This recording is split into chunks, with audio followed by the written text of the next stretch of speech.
Maybe you saw this headline and the Leopards Are Gonna Eat My Face song started playing in your head. I think it's really important that we break that down. If you're not familiar with the expression, it comes from this tweet. "I never thought leopards would eat my face," sobs woman who voted for the Leopards Eating People's Faces party. It's become common internet slang at this point, and there's a delightful account on here where they sing the Leopards Eating Faces song whenever there's a headline about conservative policies backfiring on their constituents. In this case, framing it that way I think misses the bigger picture. Here, Vivek Ramaswamy is kind of seen as voting against his own interests. Being a child of immigrants, he is supporting a party that's very anti-immigration. But now, as a presumptive cabinet appointee, he wants to expand work visas, which a lot of MAGA is unhappy with. And this has sort of been the response for Indians that vote conservative. It's been, well, they'll never accept you. Eventually, the leopards are going to eat your face. You'll see. But I don't think this is a very good argument for convincing them, and I'm about to explain why, but TikTok, I need you to understand that I'm about to explain a flawed line of reasoning. I'm going to explain the reasoning, and then I'm going to tell you why I disagree with it, so wait to type that angry comment. You have to remember that the definition of whiteness has changed throughout American history, right? It used to be white Anglo-Saxon Protestant. You had to be a WASP to be accepted, and people that were Catholics, Irish, and Italians were considered immigrants. Eventually, the Anglo-Saxon Protestant part was dropped, and Irish Americans and Italian Americans were also considered white. And a big part of that transition was them taking up jobs like becoming cops.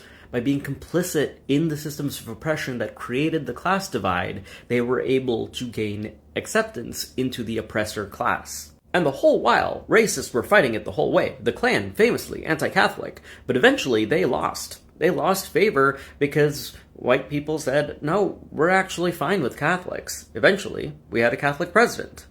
And this is a very cynical view of it, but I don't think that was a victory for religious tolerance.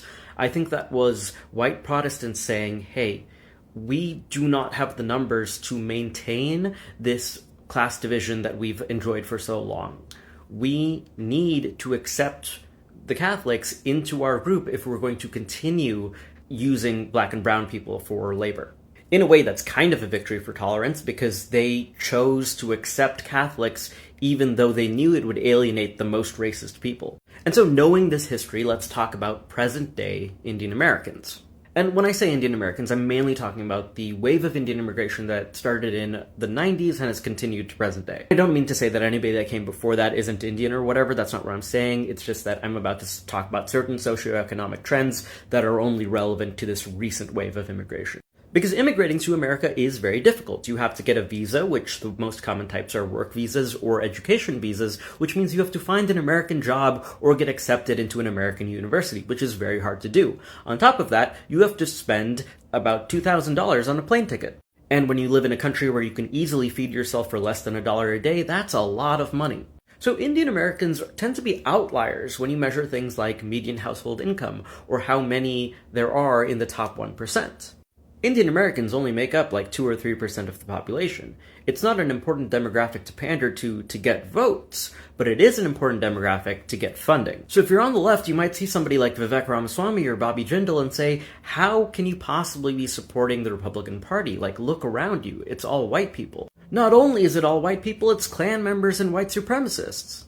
But they're not idiots. I mean, they're evil, and they're certainly not smart, but they're not blind to these issues. They are counting on the fact that when it comes time to choose, the Republicans will choose Indian Americans over the racists, and I don't think that they're completely wrong.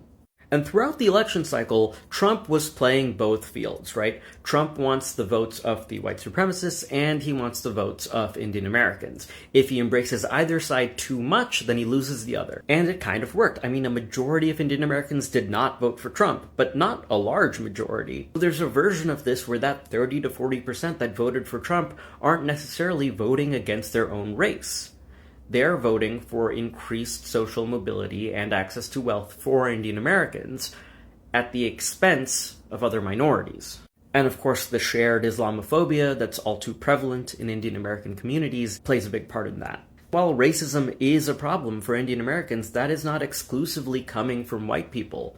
You just have to look at the comment section of the last video where I talked about Indian culture to see examples of that. I think we should have a greater sense of BIPOC unity. Like, I've actively worked on programs in my community to help foster that, but I digress. And you might be thinking, okay, I hear you, but there's no way that Indian Americans would ever be considered white. I mean, Indians have brown skin. And you might be right, and there's also a colorism aspect where proximity to whiteness isn't offered evenly between light-skinned Indians and dark-skinned Indians. This wouldn't happen in the next 4 years. This would be a gradual shift, but you can already see the signs of this happening. Trump's cabinet picks are a bunch of white people, and then Kash Patel and Vivek Ramaswamy. The incoming second lady, Usha Vance, is an Indian woman. So there's been a lot of discourse of people saying like, haha, this backlash means that the Republicans are tearing themselves apart. We get to just sit back and watch them implode. I don't think that's the case. I think that they knew this day was coming.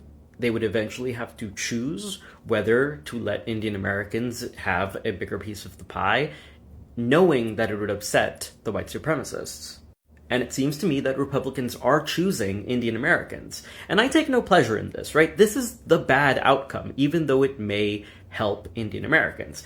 I will not be included in that. People that make lengthy leftist TikToks that are publicly viewable do not get whatever they're offering. The silver lining, the small bit of satisfaction, is that it will upset the white supremacists, because they always get the short end of the stick.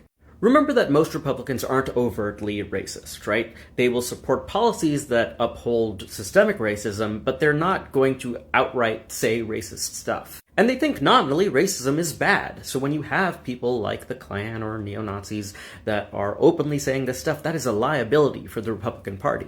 Republicans have always been happy keeping white supremacists at arm's length, because they're not going anywhere. They're not going to vote Democrat. They're sure as hell not going to become leftists. And they don't have enough support at a national scale to seriously run their own candidate. So I predict Trump will keep Vivek Ramaswamy and Kash Patel in his cabinet. It will score him points with Narendra Modi, the Prime Minister of India, who's also very right-wing. He doesn't have to win another election, so who cares if the white supremacists throw a fit?